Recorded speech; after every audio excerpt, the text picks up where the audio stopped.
Agradecer a Mariana, aos nossos jovens e adolescentes, por essa ministração tão bela, né? Onde, através da dança, das músicas, eles tentaram, né? E conseguiram, né? Mas por conta da grandiosidade do nosso Deus, é quase impossível descrever o que Ele realmente é.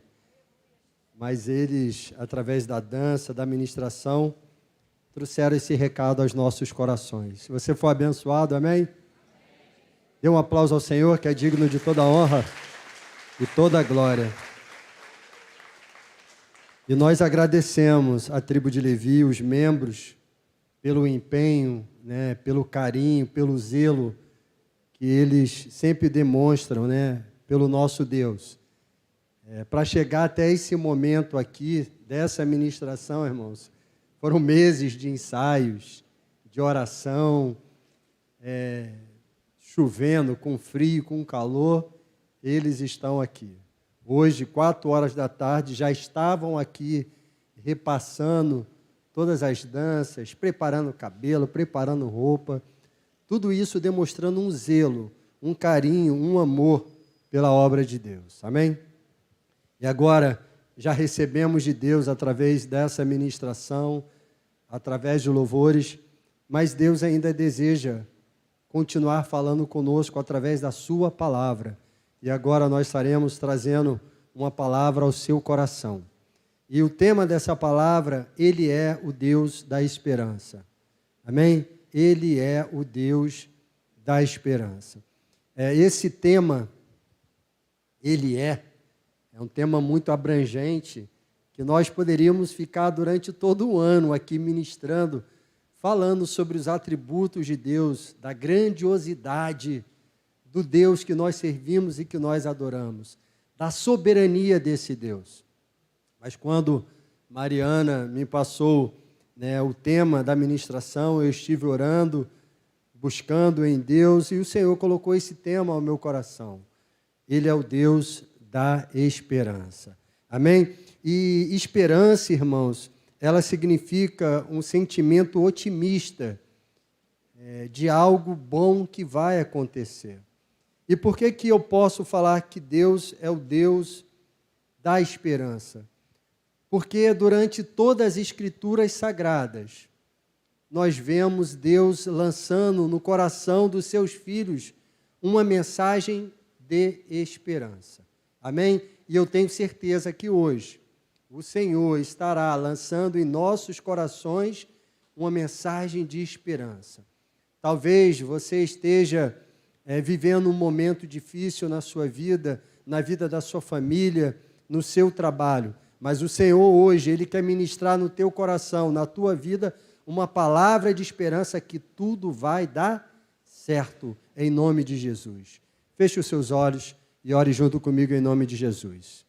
Querido Deus e amado Pai, nós te louvamos, ó Deus, pela vida de cada jovem adolescente, ó Deus, que esteve aqui nesse momento, através das danças, Senhor, trazendo uma mensagem aos nossos corações. E nesse momento, Senhor, nós te pedimos que o Senhor continue abençoando a nossa juventude, os nossos jovens, abençoando, ó Deus, a vida da Mariana, ó Deus, dos componentes da tribo de Levi.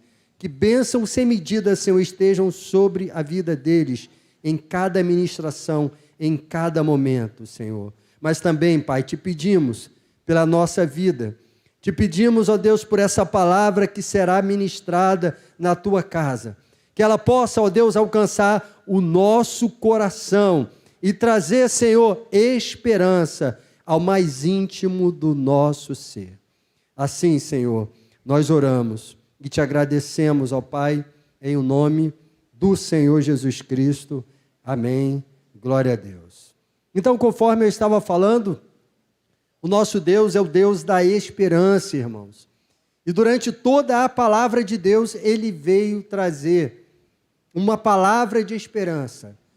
Durante toda a palavra de Deus, Ele vem sobre a vida dos seus filhos, lançando uma semente de esperança, de que tudo vai dar certo e que Ele está no controle de todas as coisas.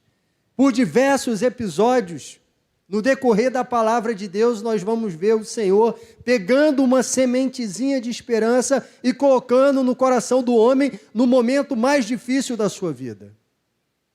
Quando Moisés morreu, todo o povo de Deus que tinha saído do Egito chorou pela morte de Moisés. E dentre esses que choravam pela a morte de Moisés, nós tínhamos Josué.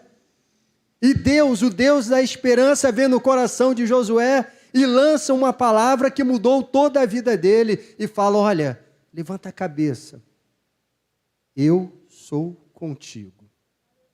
Aonde você pisar a planta dos seus pés, eu vos tenho dado. O que é isso?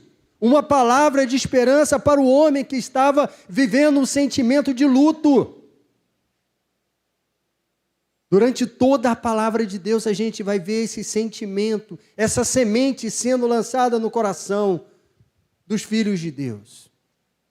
O profeta Isaías, quando o povo estava vivendo um momento difícil, um momento de depravação na nação, e havia profecias que aquele povo seria levado cativo à Babilônia, novamente Deus vem e lança uma semente de esperança e fala: meu filho, eu estarei contigo.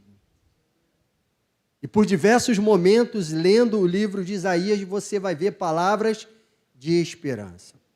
Quando o apóstolo Paulo, um grande servo de Deus, foi preso por conta do evangelho, da mensagem da cruz, ele foi levado a Roma e Deus chegou e ministrou no coração dele uma palavra que é de esperança e falou: ó, não tenha medo. Assim como você defendeu o evangelho, a ressurreição, a mensagem da cruz diante do sinédrio, assim também você fará diante das autoridades romanas. Não tenha medo, porque eu estarei com você. Uma palavra de esperança. Sempre Deus traz ao coração dos seus filhos, em momentos difíceis, uma palavra de esperança. Jesus, quando conversou com seus discípulos e falou sobre a morte de cruz, falou que teria que partir, mas ele fala uma palavra de esperança e diz: olha, mas eu estarei com vocês até a consumação dos séculos. Vocês não estarão sozinhos. Palavras de esperança. E o meu desejo nesta noite, o desejo que Deus colocou no meu coração, é que você receba essa palavra de esperança, essas palavras que vêm do trono de Deus, para que o seu coração seja aquecido de boas novas e você possa iniciar o ano de 2023, que já está próximo, vivendo essa esperança que vem dos céus.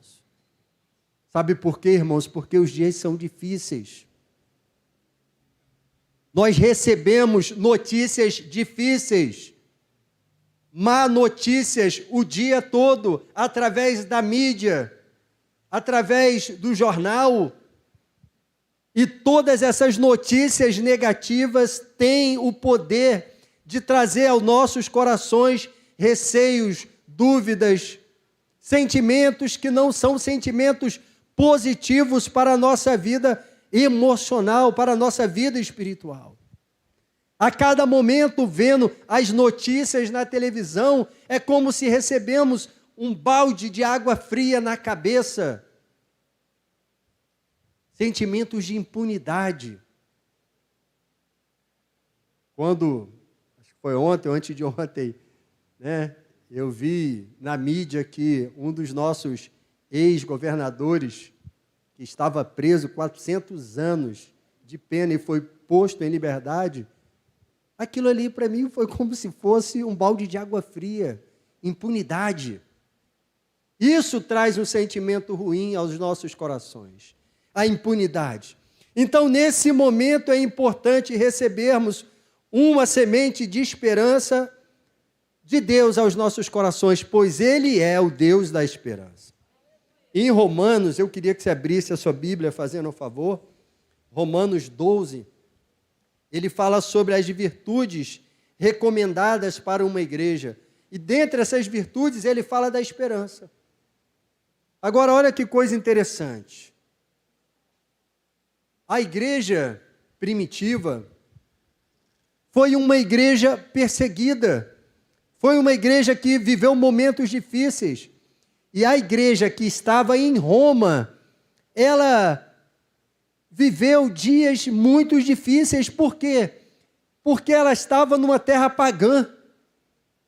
Ela foi perseguida.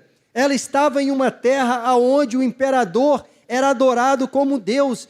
E naquele local de promiscuidade, de idolatria, estava ali uma igreja do Senhor. Mas o Deus da esperança vai ao encontro daquela igreja e lança o quê? Uma palavra de esperança. Uma palavra de esperança. Leia comigo aí Romanos 12, versículo 12 ao 16, fazendo um favor. As virtudes recomendadas para essa igreja que estava em Roma. Alegre-se na esperança. Sejam pacientes na tribulação e perseverem na oração. Ajudem a suprir as necessidades dos santos. Pratiquem a hospitalidade. Abençoe aqueles que perseguem vocês. Abençoe e não amaldiçoem. Alegre-se com os que se alegrem e chorem com os que choram. Mas logo no versículo 2 ele diz: alegre-se na esperança, seja paciente na tribulação e perseverem na oração. Então, para uma igreja que sofria, uma igreja que era perseguida, uma igreja que estava em uma sociedade pagã, um império pagão, Deus manda uma palavra de esperança, uma palavra de fé. Uma igreja que foi perseguida, uma igreja que sofreu, e o Senhor manda uma palavra de esperança e de fé e diz: alegre-se na esperança, sejam pacientes na tribulação e perseverem na oração. Então, o que nós podemos entender quando nós lemos esse texto? Aqui Deus, o Deus da esperança, ele descreve virtudes que a igreja deve possuir, que a igreja deve viver, para que o nosso coração não seja tomado pelo medo, pelas dúvidas, pelas incertezas, pela incredulidade. E dentre essas virtudes que o Senhor enumera nesse texto que nós lemos, é a esperança, é a paciência, é a oração, é o amor. Aqui o Senhor descreveu, lemos esse texto, diz: alegre-se na esperança, sejam pacientes na tribulação e perseverem na oração, ajudem a suprir as necessidades dos santos, pratiquem a hospitalidade. Então, irmãos, são virtudes que nós devemos viver. O mundo é difícil. As notícias têm um poder grandioso de tirar a nossa paz.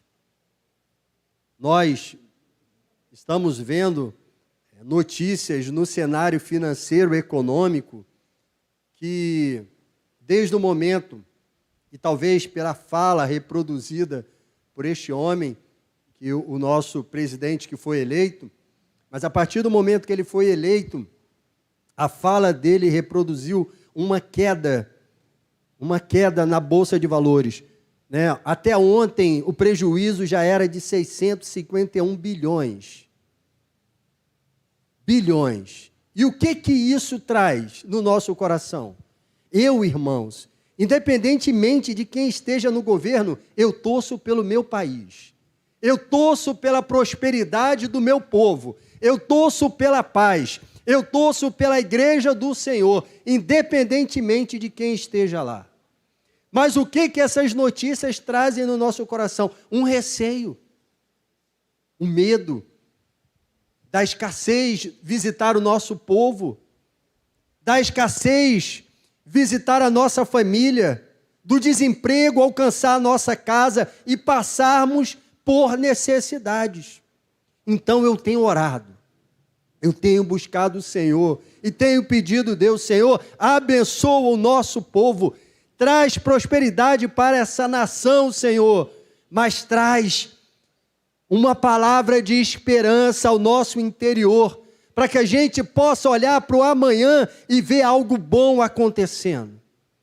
Algo bom acontecendo na vida da igreja de Cristo, um avivamento sobre a vida da igreja, algo bom acontecendo na vida daqueles que estão passando por momentos difíceis, algo bom, Senhor, na vida do teu povo, desta nação. E o que eu tenho pedido a Deus é que o Senhor venha blindar o meu coração com esse sentimento de esperança, de coisas boas que irão acontecer. Então, o nosso Deus é o Deus da esperança. E no primeiro tópico, nós vamos falar aqui, alegre-se na esperança. Alegre-se na esperança.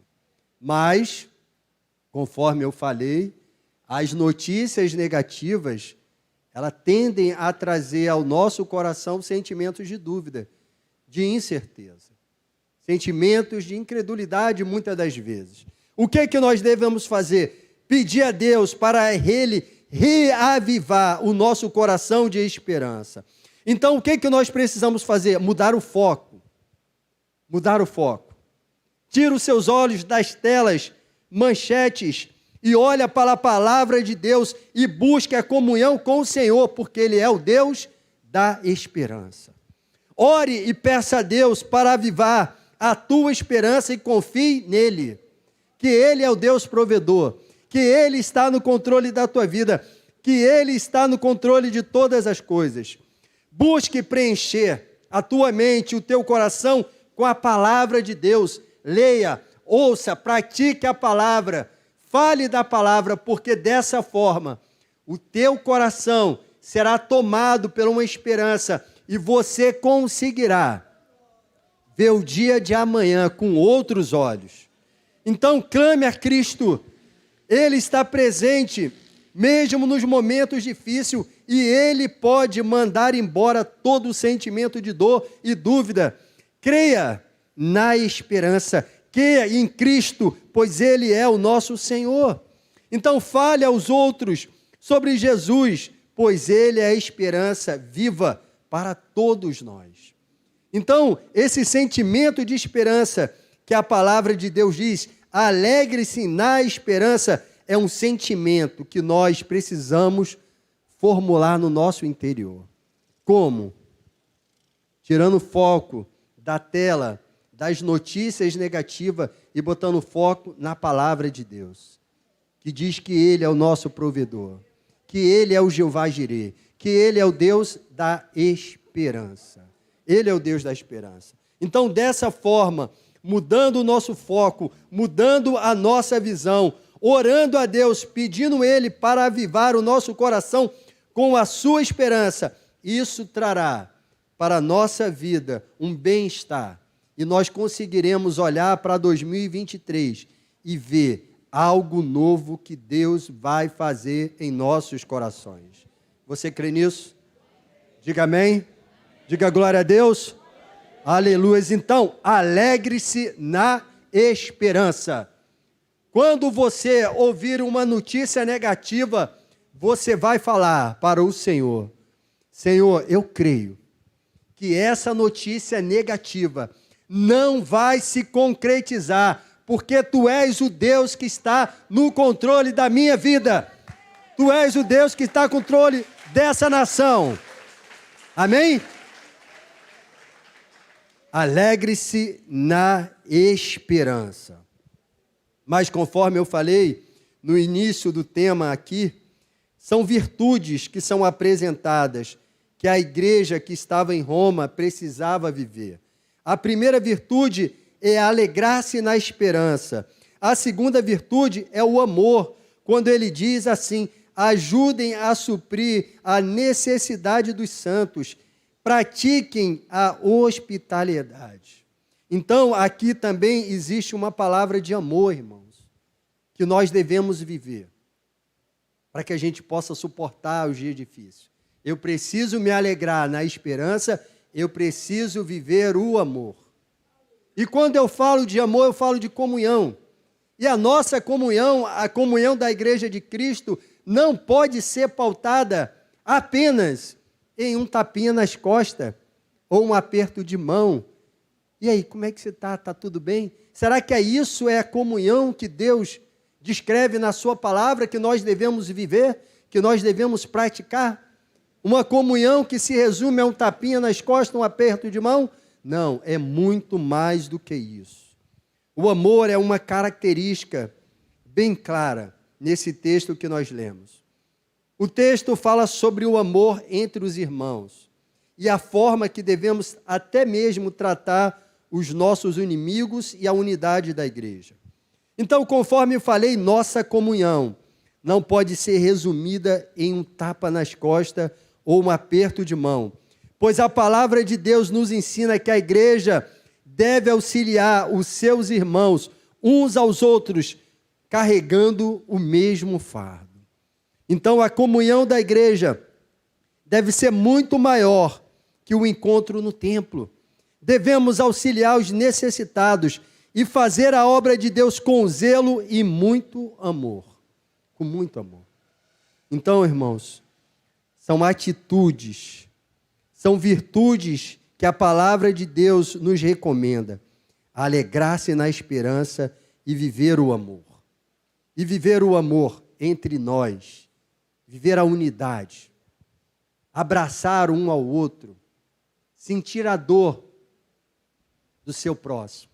Se você for ler o final desse texto, ele fala: alegrar com o que se alegra e chorar com os que choram.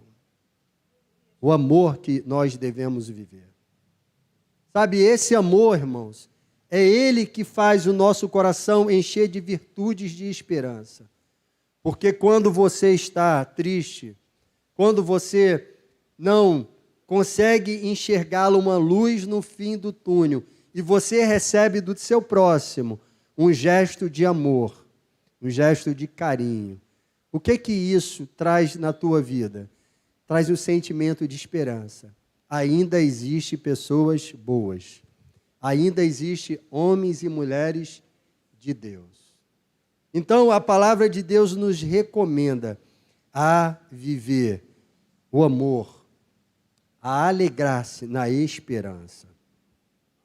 Essa semana aconteceu algo muito interessante e eu fico muito feliz quando essas coisas acontecem comigo, porque Deus me proporciona experiências baseadas no amor. No amor. Um amigo, um irmão em Cristo, falou assim: pastor, eu queria abençoar uma família com uma cesta básica. E eu perguntei para esse irmão, de que forma que ele queria abençoar uma família, se ele tinha alguém para abençoar. E ele foi e falou assim: não, olha, eu preciso de uma cesta básica, eu quero ajudar um tio, um parente, e outra cesta básica você pode dar para qualquer família que você saiba que se essa pessoa vive uma necessidade, está passando pelo momento difícil. E aí eu falei: não, então vamos fazer isso sim, em nome de Jesus. E comecei a pedir a Deus: Senhor, me mostra, são tantas pessoas necessitadas, me mostra uma pessoa que precisa, Senhor, que precisa de um mantimento, que está precisando de ajuda, uma pessoa que precisa ver o amor de Deus através desse envio dessa cesta básica. E Deus me mostrou uma família que é composta de um casal e 4 meninas, 4 crianças pequenas. E eu fui na casa dessa pessoa. E quando cheguei na casa dessa pessoa, que eu disse que estava ali porque uma pessoa tinha me abençoado com a cesta básica, e essa pessoa queria que eu abençoasse alguém, ela começou a chorar. E pediu para que eu pudesse entrar dentro da casa dela, aonde estavam ali as crianças. E era mais ou menos 11h49 ou 11h50 da manhã. E as crianças estavam almoçando pipoca, porque não tinham o que comer. E ela falou que, ao acordar, estava pedindo a Deus que o Senhor mandasse suprimento para as suas crianças, para a sua família, para o seu lar. Então, aquele episódio foi a resposta de oração daquela mãe, que desencadeou no coração daquele irmão que tem condição melhor um pouquinho, de praticar o amor e abençoar aquela família. Abençoar aquela família. Então, irmãos, precisamos estar sensíveis à voz do Espírito de Deus, porque Ele quer nos usar como igreja do Senhor para levar a esperança à vida do próximo através do amor, através de uma palavra, através de um abraço, através de um aperto de mão, através de um olhar e também através de uma doação. Então a igreja precisa viver esse amor. Hoje, irmãos, vivemos um momento na sociedade onde o ódio ele é disseminado de uma forma poderosa. Existe uma grande intriga, grande divisão dentro da sociedade. E o papel da igreja é mudar esse mundo com amor, abraçando, cuidando, sendo esse amor que o mundo precisa. E foi isso que o apóstolo, o escritor dessa carta, falou para a igreja de Romanos, a igreja que estava em Roma. Olha, alegre-se na esperança, é uma virtude, porque Deus é a esperança. Alegre-se no amor, pratique o amor, porque Deus é amor. Mas ele vai e diz algo mais. Ele diz que uma das virtudes que nós também deveríamos viver nos momentos de crise é alegrar na esperança, é viver o amor, mas ser paciente. Ser paciente. No versículo 12, diz, alegre-se na esperança, seja pacientes na tribulação. Seja paciente na tribulação. Então a esperança deve ser vivenciada com paciência. Tenha paciência, vai dar certo. Uma hora vai dar certo. Então precisamos aprender a ter paciência.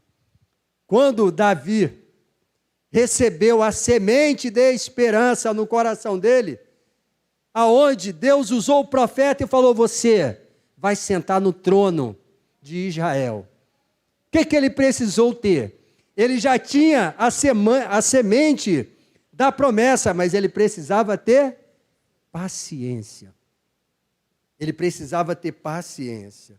Então, a esperança deve ser vivenciada com paciência. E o tempo não pode apagar essa esperança que está no nosso coração, que tudo vai dar certo, pois Deus está no controle de todas as coisas. Davi recebeu uma semente de esperança de Deus, uma promessa de ser rei de Israel, mas ele teve que ter paciência e esperar o tempo de Deus na sua vida. José recebeu, através de um sonho, uma semente de esperança. Deus iria fazer algo na vida de José. Mas o que ele teve que ter? Até essa semente se concretizar na vida dele. Paciência. Quase 2 décadas. Para que a promessa de Deus, para que o sonho que o Senhor tinha colocado em seu coração se concretizasse. Paciência. Paciência. Né? Inclusive, os frutos, né, que a Sandra hoje falou de manhã, o fruto do Espírito é amor, alegria, paz e, dentre esses, paciência. Paciência que devemos ter. Então, José teve um sonho que seria o maior da sua casa. Sonho que lhe trouxe muitos problemas, mas também uma semente de esperança no seu coração. José, ele teve que ter paciência, pois foi 21 anos de espera até o sonho se concretizar na sua vida. Então, espere no Senhor. Enquanto a promessa de Deus, a semente não brota, a semente de esperança, seja forte, seja corajoso, seja paciente. Então, as virtudes que essa igreja deveria ter: Alegrar-se na esperança, viver no amor, ser paciente, mas também ter uma vida de oração. Porque falou aqui, perseverem na oração. Perseverem na oração. E é o finalzinho aí do versículo 12. Então, a oração, irmãos, sabe, quanto tempo, né, a gente tem dedicado à oração? A palavra de Deus diz, alegre-se na esperança, seja paciente na tribulação e ore, de uma forma perseverante. Quanto tempo temos orado? Porque aquilo que traz esperança ao nosso coração, irmãos, é a oração. Se você está triste, se não existe esperança no teu interior, passe a praticar a oração, a leitura da palavra de Deus. Passe a jejuar, a buscar o Senhor, que eu quero ver se você não vai ser visitado por Deus. A tua vida será transformada, o teu interior será transformado. Porque a oração, irmãos, ela acende a chama do avivamento em nossos corações e nenhuma notícia ruim é capaz de apagar a chama da esperança quando nós temos intimidade com o nosso Deus. Pode cair, irmãos. Pode cair diversos problemas, como uma avalanche, sobre a nossa vida. Mas se nós tivermos uma vida de oração, nós iremos suportar de pé. De pé. Então, o desafio é ter uma vida de oração. E essa oração sugerida pelo apóstolo Paulo, ela deve ser constante. Algo feito diariamente, constantemente. E grandes feitos na palavra de Deus aconteceram e foram precedidos da oração. Grandes feitos. Vou dar alguns exemplos para vocês. Ana, a mãe de Samuel. Ana, segundo a palavra de Deus, era impossibilitada de ser mãe, ela era estéril. Mas essa mulher tinha uma vida de oração. E você que tem uma vida de oração, o que isso traz no teu coração? Esperança. E por conta disso, Ana não desanimava. Ela não desanimava no seu sonho, e ela buscava, e ela buscava, e ela buscava, e ela ia à casa do Senhor, ela ia ao templo do Senhor, ela ofertava ao Senhor, ela sacrificava ao Senhor, e Deus a honrou. Outro exemplo, Josué, a palavra de Deus, é um momento muito especial que eu acho lindo, e o momento que o povo de Deus estava passando pelo momento difícil, Josué se pôs a orar. E a sorte do povo foi transformada, foi modificada. Temos aí o exemplo de Daniel, que era um homem de oração, o exemplo de Davi. E qual a característica especial na vida desses homens? Homens cheios de esperança. Homens cheios de esperança. Ana, essa mulher, Josué, Ezequias, Daniel, Davi, e assim posso dizer.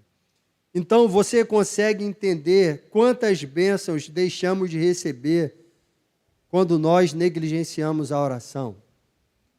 Então, irmãos, precisamos alegrar-se na esperança, tirando o foco das coisas ruins e colocando o foco aqui. Ele é o Deus da esperança. Precisamos viver o amor, porque o amor, irmãos, ele enche o coração do nosso próximo de esperança. Ele enche o nosso coração de esperança. Precisamos ser pacientes e precisamos ter uma vida de oração. Se Ana não orasse, Samuel não teria nascido. Se Davi não tivesse orado na certa, ele seria rejeitado por Deus, porque ele foi um pecador. Mas ele orou e Deus o perdoou de todos os seus pecados, dos seus erros. Se Ezequias não tivesse orado, na certa, seu reino teria sido invadido por Senaqueribe. Se Josafá não tivesse orado, certamente teria sido aniquilado pelos moabitas. Se Daniel não tivesse orado, o anjo Gabriel nunca teria sido enviado para levar uma palavra de esperança no coração dele. Então, precisamos orar. Ele é o Deus da esperança. Como é que está o teu coração hoje? Não sei como é que você entrou aqui, meu irmão. Não sei como é que você entrou aqui, minha irmã. Mas eu quero que você vá embora hoje para casa, com a verdade de Deus no teu coração. E essa verdade diz que Ele está no controle da sua vida. Que Ele é contigo. Em qualquer circunstância da sua vida, Ele é contigo. Coloque essa palavra de esperança no teu coração. Tudo vai dar certo. Tudo vai dar certo. Coloque essa palavra no teu coração. Alegre-se na esperança, mesmo quando as notícias forem negativas. Alegre-se e fala: Senhor, as notícias podem ser negativas, mas eu creio no Deus da esperança. Eu creio no Deus que muda quadros. Eu creio no Deus que transforma. Eu creio no Deus de milagre. E eu alegro-me em Ti, Senhor, porque eu sei que Tu és o Deus da esperança. E olha, se você chegou hoje aqui, moído pelo mundo, moído pelas notícias negativas que a cada momento nos visita, eu te convido a olhar para o mundo com esperança, porque é Deus que está no controle de todas as coisas. E se você não consegue viver dessa forma, ter esse olhar positivo, crer que tudo vai dar certo, eu te convido a mudar de posição, irmãos. Eu te convido a mudar de posição e você começar a profetizar coisas boas na tua vida, coisas boas na vida da tua família, coisas boas na vida dos teus filhos, porque o nosso Deus, Ele é o Deus da esperança. E quem espera em Deus, irmãos, nunca é envergonhado. Olha o que diz aqui no Salmo 27:14. Não precisa abrir a sua Bíblia, só acompanhe comigo. Salmo 27:14. Espere no Senhor. Anime-se e fortifique-se o seu coração. Espere, pois, no Senhor, porque Ele é o Deus da esperança. Pastor Edenilson, eu recebo essa palavra no meu coração. Eu também recebo, irmãos, porque eu sou ser humano. E às vezes eu fico triste com as notícias que eu recebo. Eu fico triste quando eu vejo uma intriga entre irmãos. Eu fico triste quando eu escuto, fofoca, que acontece muitas das vezes dentro da igreja. Eu fico triste quando eu vejo coisas que não agradam o coração de Deus dentro da igreja. Eu fico triste quando a mensagem do Evangelho é alterada por teologia mentirosa e fraudulentas que nós vemos no mundo aí fora. Tudo isso entristece o meu coração. E eu sou humano também. Mas eu peço, Senhor, não permita que esse sentimento faça morada no meu interior. Eu quero viver baseado na Tua esperança. E a Tua esperança diz que o Senhor cuida de mim. A Tua palavra traz esperança no meu coração e diz que o Senhor vela por mim 24 horas por dia. E eu quero confiar, eu quero dar credibilidade, não a notícias negativas, mas a Tua palavra, pois ela é fonte de toda a esperança. Então é assim que devemos viver. Então, para concluir essa mensagem, eu apelo a você a viver dessa forma, esperando no Deus da esperança, porque Ele cuida de você e tudo vai dar certo, em nome de Jesus. Talvez você veio hoje aqui nos visitar e o seu coração está moído pelos problemas da vida. E aí eu quero te dar a primeira receita para a sua vida ser transformada. Entregue o teu caminho ao Senhor, confie nele e o mais Ele fará. Entregue a sua vida, a sua família, a vida dos seus filhos, o seu casamento, o seu trabalho diante do altar de Deus e Ele vai fazer coisas maravilhosas na sua vida. Amém? Eu gostaria que a igreja ficasse de pé, em nome de Jesus.